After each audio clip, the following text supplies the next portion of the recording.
professionals have a sense of appreciation of themselves by going for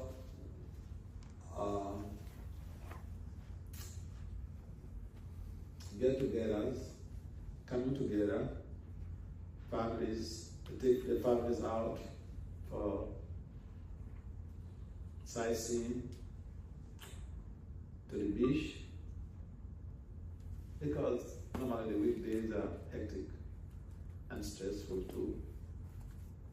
So, trying to be spiritual does not preclude the individual from exploring ways on how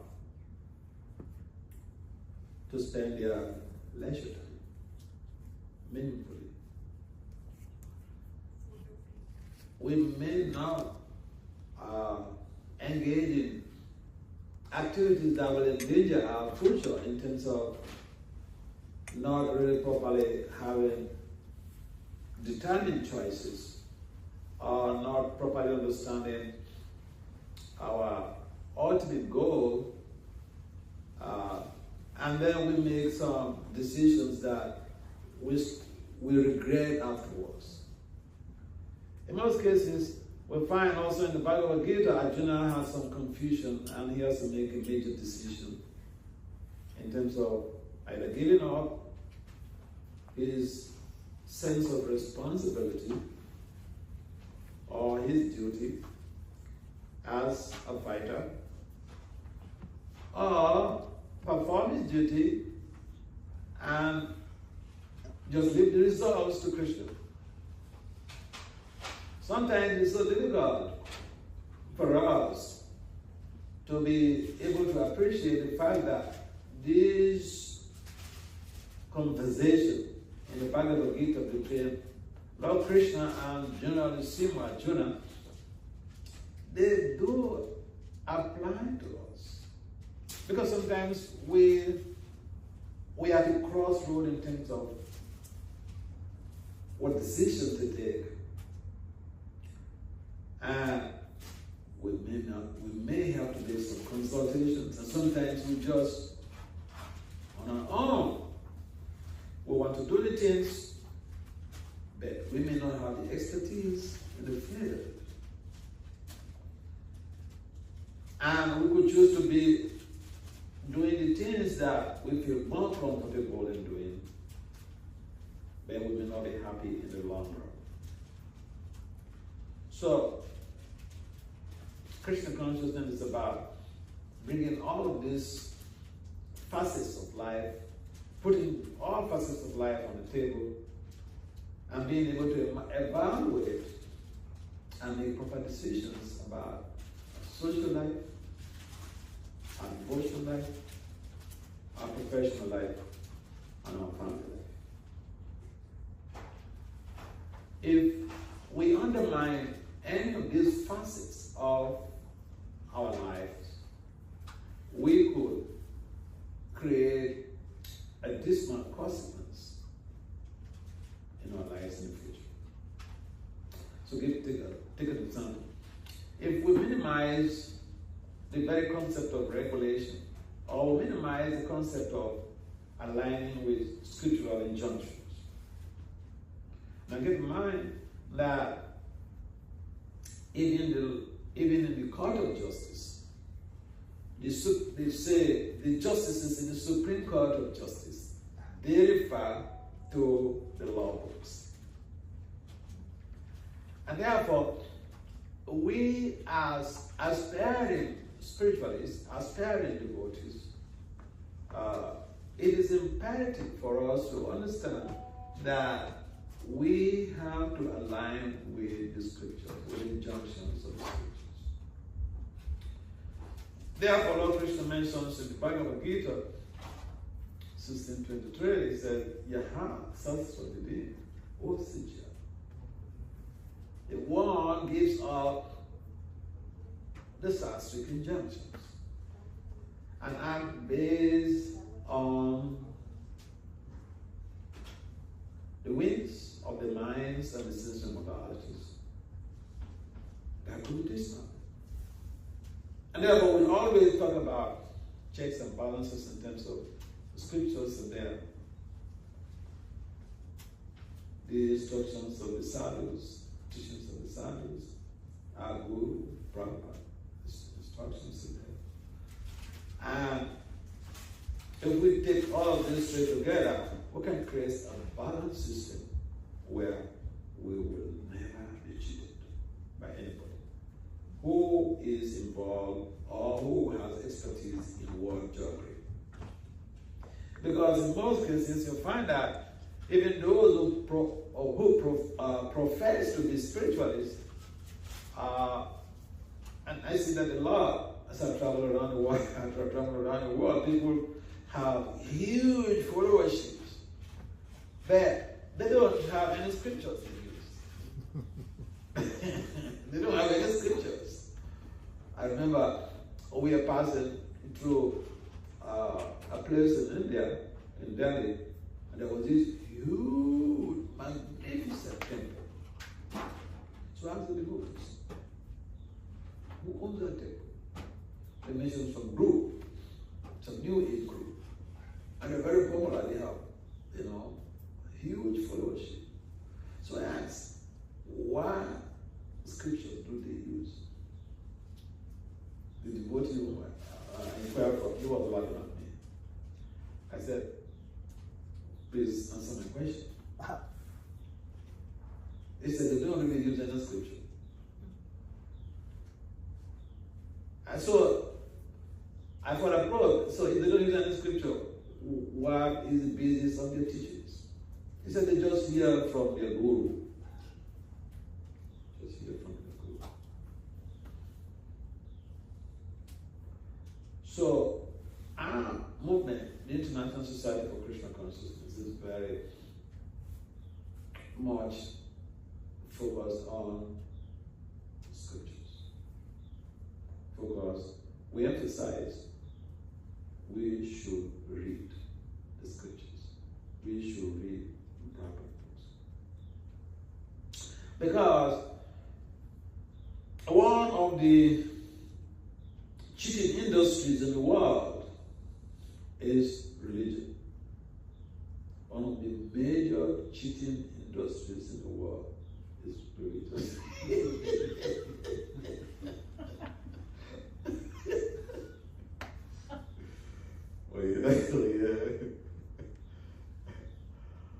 Because a lot of people were actually expecting the same answer.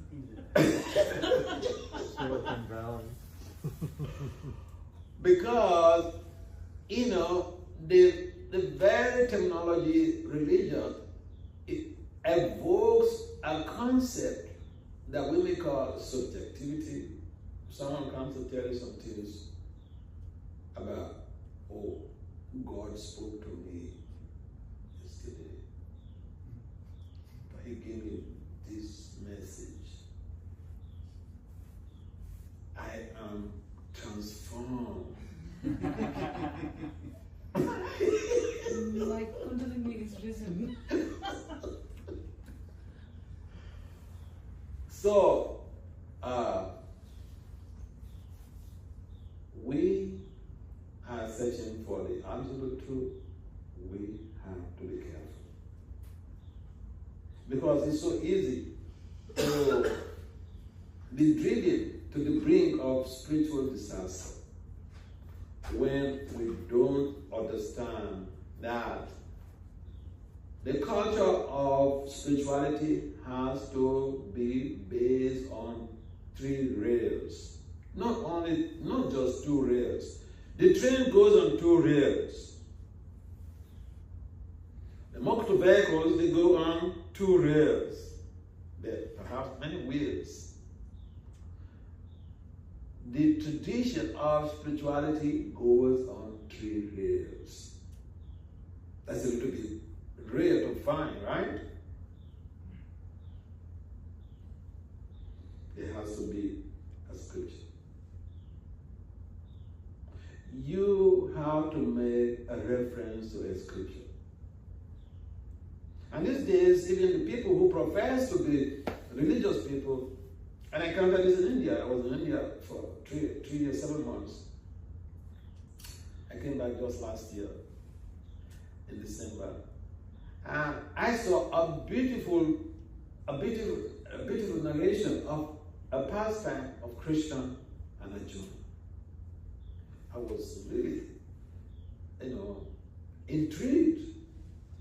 So I started investigating, trying to find out where can I get the resource, the reference to this very pastime. I couldn't find it. So then I checked on the internet, and then I found somebody who posted this very pastime on his Facebook. So I checked, and then it happened that his phone number was there.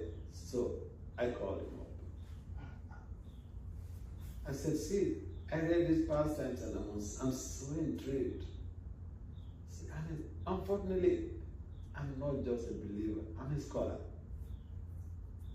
I may repeat this very pastime somewhere, and some of my students will ask me, Dr. Das, can we get a reference to this? So that's why I'm calling you to find out where you can help, how you can help me with the reference of this very amazing pastime. He said, oh, it's there in the Bhagavatam. I said, listen, I have 2 sets of Bhagavatam right here in my room, here in my book. And I've read the Bhagavatam, Canto 1 to Canto 12. That pastime is not there. Please tell me where I can help. We're talking on the phone. He said, all right, I'll get back to you. So then I waited. I love the pastime. I was not trying to be critical or trying to find fault. Because it had happened to me some time ago. I did a class somewhere, and I was talking about the story how,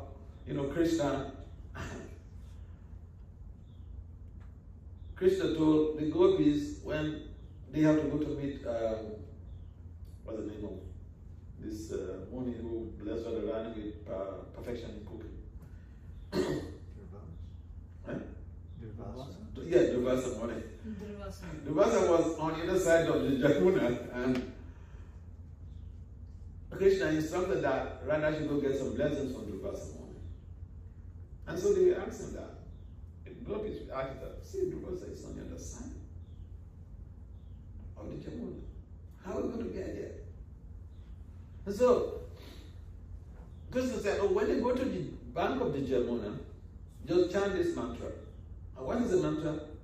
Krishna is a brahmachari.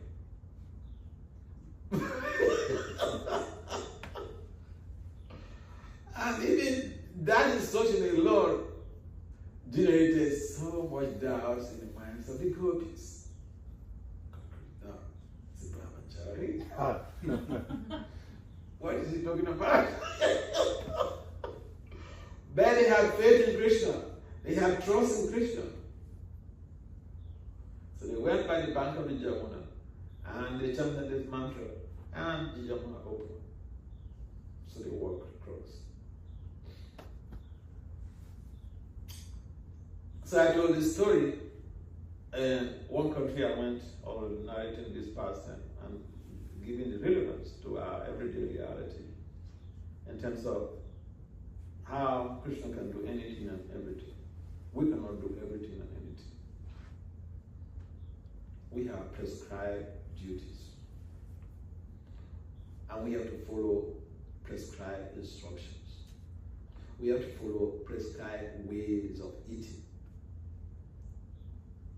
So many things. Our lives are circumscribed. We're not so free the way we think. We may not want to get old, but old age will come. We may not want to get sick, but illness may come. So then after giving this narrative, after the class, somebody came to me and said, Maharaj, I like this story. Where can I have the reference? So, I gave the reference. So from my experience, I told this guy, listen, I'm not trying to find fault with you. This is my experience. I give some people, nobody will ask them about reference. But me, I don't, because, they presume that as a scholar, you must have reference about what you're talking about. So I told this guy. Then he kept me on suspense. Then after I think about a week or 2 weeks had passed, then I called him again on the phone. When I was a man, I called him again on the phone and asked about the reference. And you know what he told me? He said, what does it take to become a member of the Hare Krishna movement? I don't know how you got to know that. I'm an ISKCON devotee. I never introduced myself as an ISKCON devotee, but he just confronted me with that. Then I realized, okay, he doesn't know. So I was narrating this story, this encounter, to one devotee. He has a PhD in some science field. They preach to youths, college students and professors. So I was speaking with him and told him my experience with this guy, by this pastor. He said, oh, Maharaja, we also tell this pastor, and we use this pastor in preaching. And I said, so give me the reference. He said, he doesn't know. I said, and you are a doctor of science? And you will tell a story without a reference? How is that? So it dawned on him a different dimension in his preaching. Because it's so easy just to follow the flow, do what everyone else is doing. But we have to be different. We have to be meticulous. We have to be investigative in our endeavor to serve and to be a Lord of Krishna, so that we don't get cheated by anyone. When I joined the movement, in the early periods that I became involved in the Hare Krishna movement, moving to the temple, one of the things that my spiritual master constantly emphasized openly, read Prabhupada's books, so that you don't get cheated by anybody in this movement. So we re-echo the same message. And each place that I've been to, I've been emphasizing this point of not just coming to the mandir, not just coming for the Sangha, but also on our own, we should schedule some time. Even if it's 15 minutes a day, we should read, because that will give us in-depth information about what we are pursuing. And so that when we hear a talk, we are familiar with it. It's not strange. That enables a better, deeper absorption in that very presentation. Because if everything is very abstract in your first encounter, you may not absorb so much. And therefore, the emphasis of Krishna is that we have a deeper understanding. Rupa Goswami says, we should even go beyond having a deeper understanding to having confidence. People that we can trust. If you don't trust me, how are you going to tell me your stuff?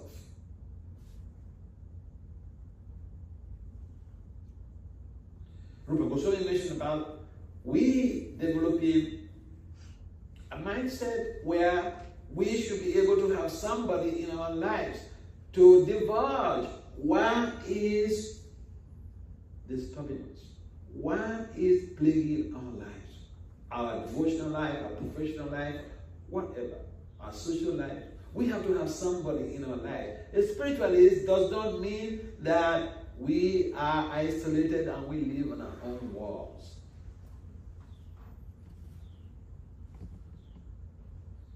From my experience, there are people that they have problems right from childhood. They never discover discuss it with their parents. And I queried somebody, this is the case you were having right from your preteen and you didn't discuss it with your parents. How is that? Answer was, I don't want to disturb their peace.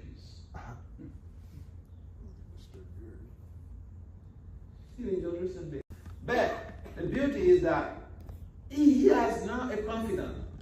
He tells me all of this stuff. And also the mother will reach out to me and say, my boy is doing like this, he's doing like this at home, can you help? So that he doesn't feel hurt. And some people traditionally don't know how to talk.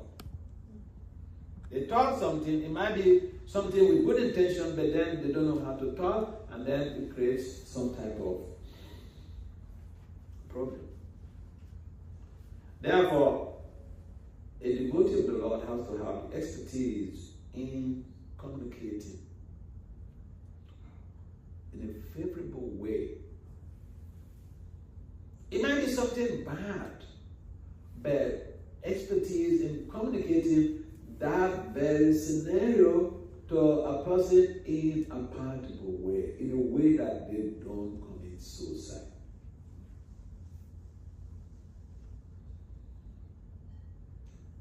See, Lord Krishna sometimes is perceived as too harsh. Lord Krishna, yeah, we read the Bhagavad-gita, you see that? Yeah, he was really harsh sometimes. But he was harsh on his devotee, on Arjuna. He told him, you're a fool, you talk, you speak high fountain, you bet, look at your behavior. You seem to be like highly intelligent person, a Kshatriya. But look at what you have, look at your emotions. So low. You're so dull-witted. And so now we tend to act as if we're Christian. We insult our children, we insult our spouses, it doesn't really show that we are exhibiting boldness. We are simply being emotionally abusive. So a devotee, there are distinct features that people expect from us. There are distinct behavioral patterns, the distinct modus operandi, modus vivendi that people around us expect from us. Otherwise, how will those so-called unbelievers become believers? They see our behavior and they want to emulate our good ways of life, the ways we talk. A devotee should be someone who engenders trust in the relationship with the other party. If we don't trust Krishna, how are we going to surrender to Krishna? So if we don't trust, if someone does not trust us, how are they going to gravitate towards devotional service? And therefore it's so important that we show some sense of competence. I mean, doing things effectively and efficiently. But that's not enough. We can be very expert in doing things, but that shouldn't be the only yardstick. People also expect that we have to go with it. We think good of them. I remember, somebody approached me, a young man approached me, he just about to finish his undergraduate studies. He approached me and said he wants me to be his guru. I said, why? Your mom is initiated, your dad is initiated. What? Take shelter of any of your parents' gurus. And he argued back and forth with me. He argued. He said, listen to what this boy said. He said, yes, Maharaj, my mom guru is there, my dad's guru is there, and I talk with them. But none of them ever asked me about my school. He said, none of them ever asked him how he's doing in school. So people value not just asking them, did you chant your rounds? Did you do this? No, they also want to see how you care for them, sociologically, professionally, and even otherwise. And therefore, a devotee has to be able to show some goodwill in the relationship with people. We care about people. Because that is one of the symptoms of genuine or authentic love. That we care for somebody. We're not just after showing the person our dexterities in our expertise in a particular field or in all fields, but also we care for the person. Why do we care for anybody at all? Because we are a family, Krishna family. Krishna said, Mama, Eva Suji Loki, Jeev Buddha Sanatana. Imagine when you have a child or children in the family, and you're committed to their needs. You care for them. You drive them to school. You go pick them up from school. You hang out with them. You spend quality time with your children. That is when you are a real parent to that child. I remember in Delhi, I went to see one of my friends, doctor, and as I was waiting, the daughter at the time was 10 years old. She sneaked out from her room. The father was not there. The mom was in the kitchen making preparation for us to eat. And then she came to meet me, and she was complaining about the father.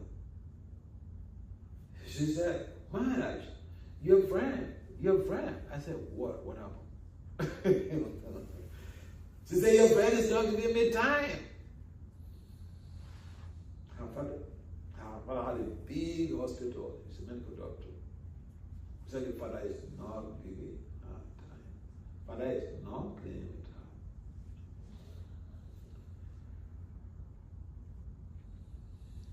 So, I had to calm her down. I said I would speak to the father. Now, if she doesn't have trust in me, she will come to tell me. If she doesn't have faith that I will not sell her in the streets, or I will not expose that complaint, she will tell me. And therefore, people will trust us based on the fact that they have a sense of understanding. When they reveal their confidential matters to us, we will not take them to the streets.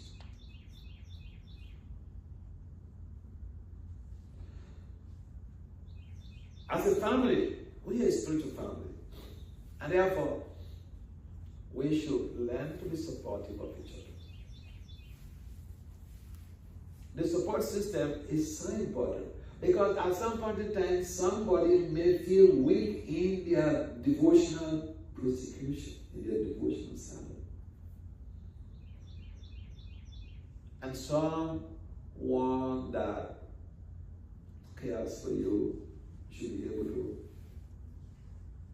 prompt, motivate you, bring you up, instead of just finding fault with you.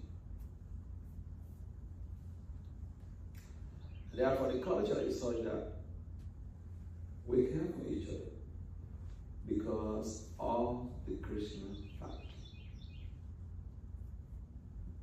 And if people understand how Krishna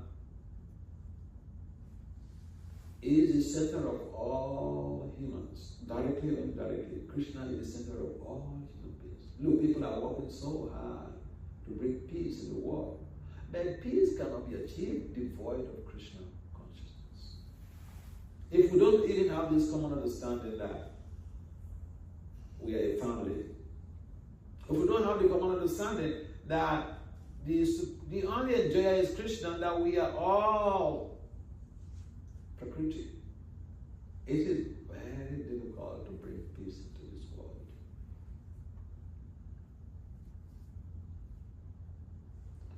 And therefore, we're trying to be devotees. There are so many things that we can help the world around us, the communities around us, the people around us, to become better human beings, to live a better society, better community, by dint of our own exemplary lifestyle.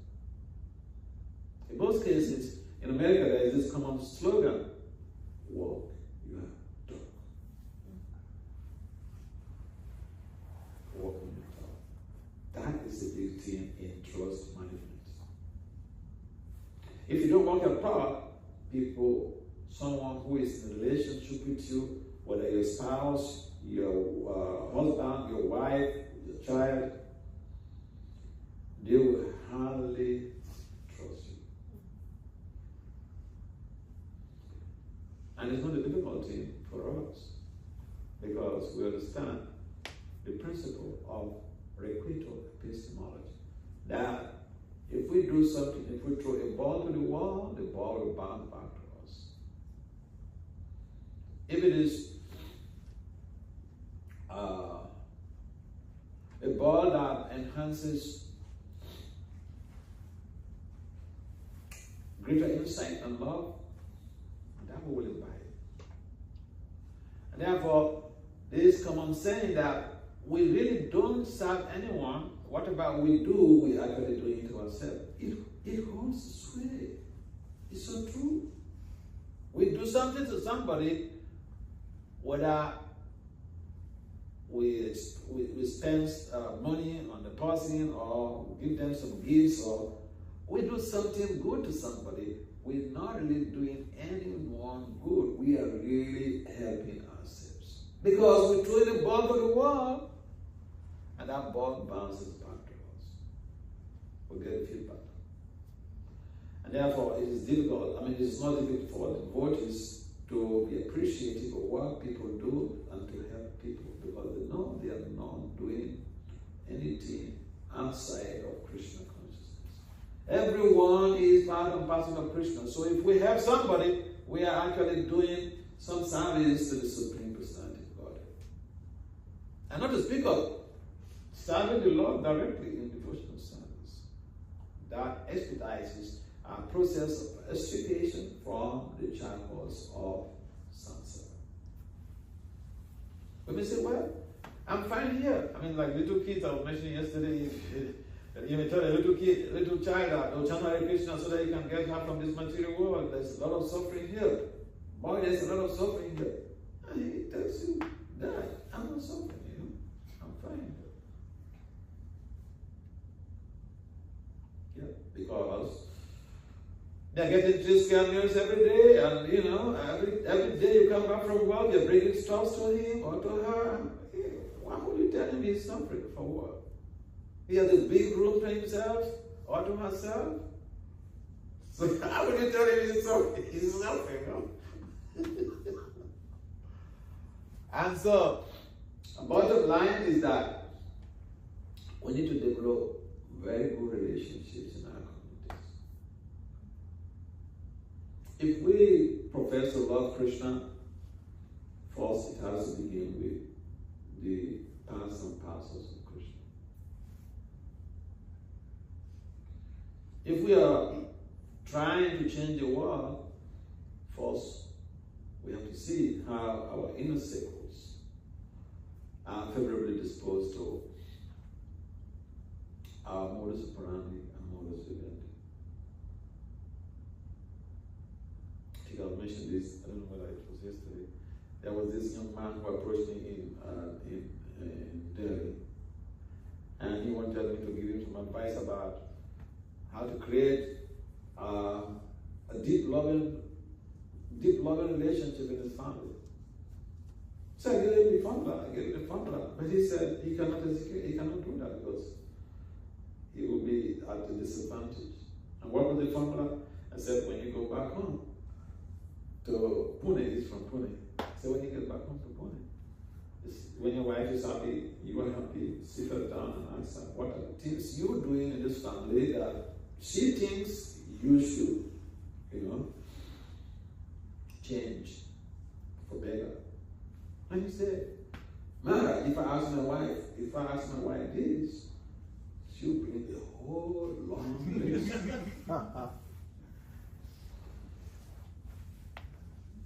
So spiritual life is very simple, except we want to make it complicated. We're not perfect. We make mistakes. That is one of the defaults of the human condition. The spirit soul is entangled within this body. It's covered up by different layers of illusory energy, 8 layers of different high power illusory energy. So to break out is a big problem. To think clearly is a big problem. And what helps us to be able to be different in a positive way is the practice of that. As soon as we become spiritually devotionally bankrupt, we are heading for a Waterloo. So every time we have to see how we're building our power, devotional bank balance. And that begins with chanting Krishna's name, going to bed on time, waking up on time to do sadhana. And we'll see that we become focused on our spiritual development. And an important thing is that we need to read. We need to read the books. Reading is part of devotional service. In fact, Lord Krishna told Vishnu in a conversation with Lakshmiji in the Gita Mahatmya, he said that the Bhagavad-gita is not different from him. Because Lord Krishna is absolute. So the Bhagavad-gita is absolute. The words of Lord Krishna are not different from his personality. In the Brahma Samhita, Lord Brahma also mentions that Lord Krishna's limbs are interchangeable. Yasyendriya. Second entry. His limbs are interchangeable. We eat with our mouth. Krishna can't eat with his eyes. Just glances over the burger and he's done. Can we just glance over some prasadam and feel satisfied? Anybody here who can just glance over nice palatable prasadam and then say, I'm fine? I don't think so. So we are different. The difference between the jiva or the embodied soul and the supreme, one of the differences is that our limbs are not interchangeable. Our sensory modalities are focused on one thing. They are fixated. The eye is for sight. You can't use the eye for something else. You can't use the eye for, to do the work of the olfactory organs. The eye is for sight. The mouth is for talking and for eating. You can't use the mouth for seeing. And so, we have to understand our deficiencies and align with the scriptures. If we align with the scriptures, the sadhu statements, and the words of the Guru, Prabhupada, we will have a balanced life. We will not fall prey to the to the imperfections of the illusory senses. Otherwise, our decision-making process is so complicated. Our senses tell us one thing and the reality is different. Our mind tells us one thing and the reality is different. And sometimes we even reject the scriptures and we think we are transcendental. Yeah. We think we're transcendental. I know, see, I saw like eight couples wedded in a particular, in a specific one festival.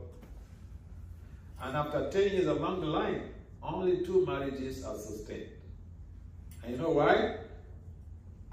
In the early times, we say we are transcendental. We are transcendental to compatibility charts. We are devotees. We are above all these rules. These are meant for non-devotees. No, Vyasadeva did not stipulate that it is some part of the scriptures are meant for non-devotees, and some parts are meant for devotees. They are meant for all of us. And so it's important. We want to build trust in our relationships. Yes, we should do the right thing at the right time. We should act according to what we say. Even in family relationship, if the jiva forgets, or if the embodied soul forgets that they have to impress on the family members by being straightforward, by being truthful, then there will be chaos. So the Bhagavad-gita is full of knowledge. But then right in the beginning, the question was that of decision-making. Confusion, decision-making, duties. What is our duty? How do we go about executing our duty? Or do we simply reject because it is apparently difficult? I do not have to deal with very horrible situation, or maybe killing his own gurus, Drona, Bhishmadev.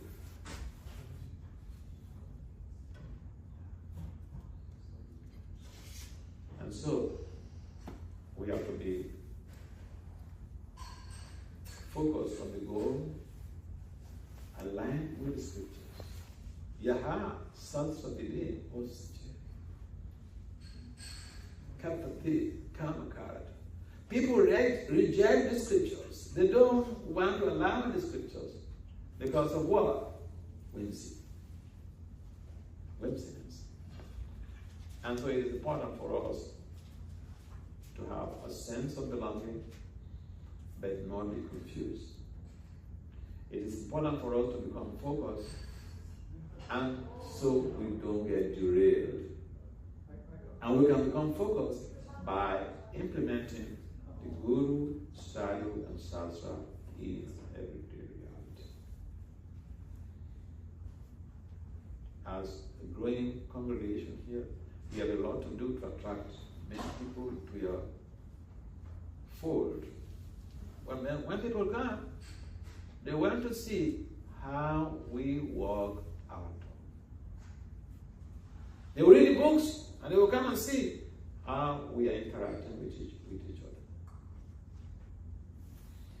So it is important that we do the needful and we do our own private investigations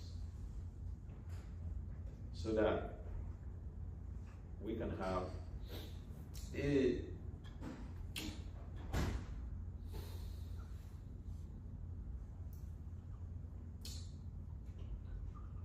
deep understanding of what we are following. Otherwise, it could be something that we come in and then we accept it today and the next day will come failures. Investigations. Read proper books. Please, read proper books. The home I was staying in New York before I came to Columbus, I was shocked. This guy, he told me they come to where he was. I was really surprised because he's somewhat a professional, busy going to work every day. His children are grown up now. 2 kids are grown up. They're married. And now he's investing so much of his time in reading. Reading to his wife, reading to his mother. And I was so impressed. I said, but how did you get this type of courage, this emotional courage, to sit down with your family and, you know, be doing this? This is so intriguingly amazing. That is the type of sangha we need in the families. We can't stay, we're too busy to come together in the family.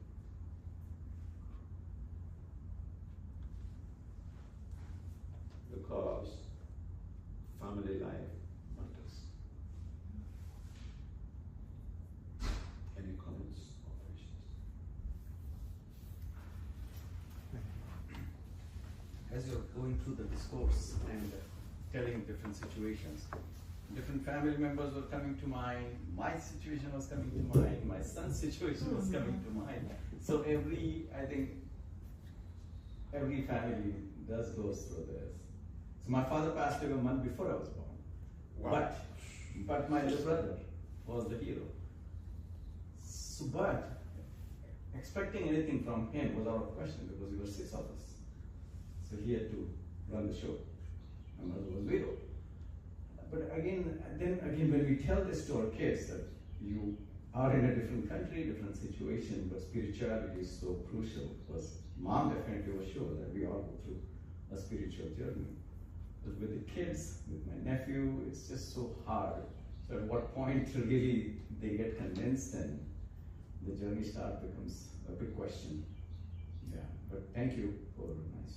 That also leads me to another question. Thank you. Which is like, no. The thing is, everybody, if you look at all these scripts, and everybody's studying all those, and they've gone through the Gita, or even other scripts that were available. The problem is there's so much of hidden Vedas and Sanskrits, which we have not even touched with, and we don't want to even venture into that because people have come to that materialistic world where they're enjoying all the lavish, entities of the life. So how do we make sure these youngsters, because they are curious, they are brought up and born in the new generation. They call this Z, Zen or something. Z. Because different generations. Yeah, but the thing is, they have elevated from those basic needs from the food, even from the house, because we provided them. There were generations that were needful for the food, then they were needful for the house. And we were struggling. Yeah. Now the next generation is out of. Yeah, they're out of all that. Yeah. So my question is the problem? Yes, the scripts have the basic knowledge of a human race, but because of the curiosity of the youngsters and the new brains, the language or the scripts that we are referring them to is maybe outdated. Mm. So should we kind of come closer or go inner to more scripts that are not provided? For example, my father recently passed out, a month ago, 2 months ago, and I for the first time heard about Garud Veda. That is very huge in India. Whenever somebody dies, they teach us about what are the different stages of a soul when it ventures to the ultimate, because of that. So all that knowledge becomes something which, I had not touched this book ever, and where would I share this to my kids? And I am the path to that knowledge to those kids, as you had, right? Absolutely. So aren't we kind of not providing the more and more hidden secrets which should have been taught? Like, for example, you're teaching yoga, but apart from yoga, there's a higher knowledge of kundalinis and all the spiritual, which is connected. There's a path that these youngsters are well adversed or provided because they had never gone through struggle. They have never gone through that crave.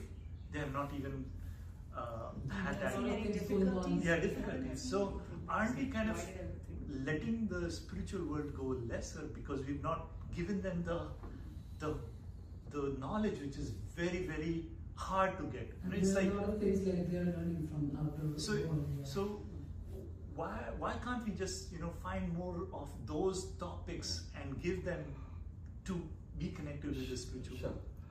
Okay.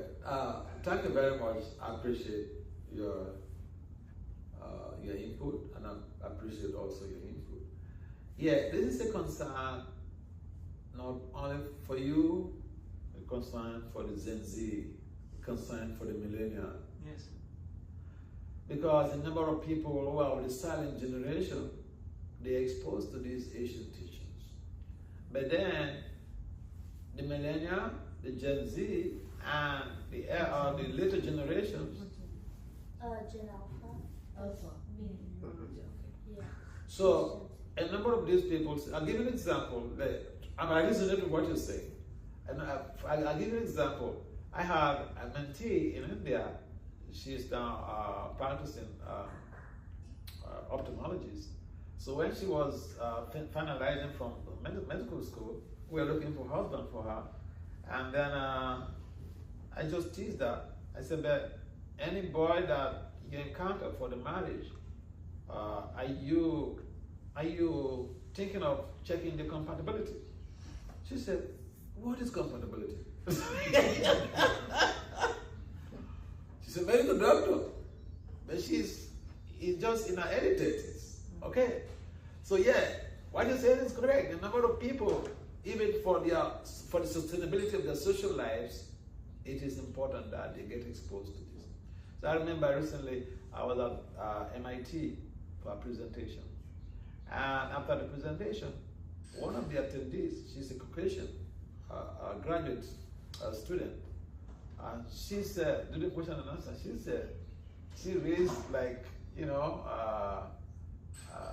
a concern. And her comment was, why is this not being taught in the universities? Why is this not being taught? Why is it not in the curriculum? Right. It's there in Germany now. They They've have, started. They have Sanskrit, they have whole Gita in So gradually the things are coming up. Yes. Even in America here, somebody I met, he was the president of the North Carolina Political Science Association. I went for their conference 2006. And my proposal was accepted.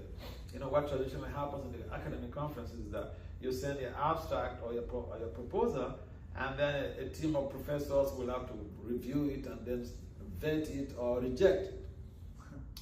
So then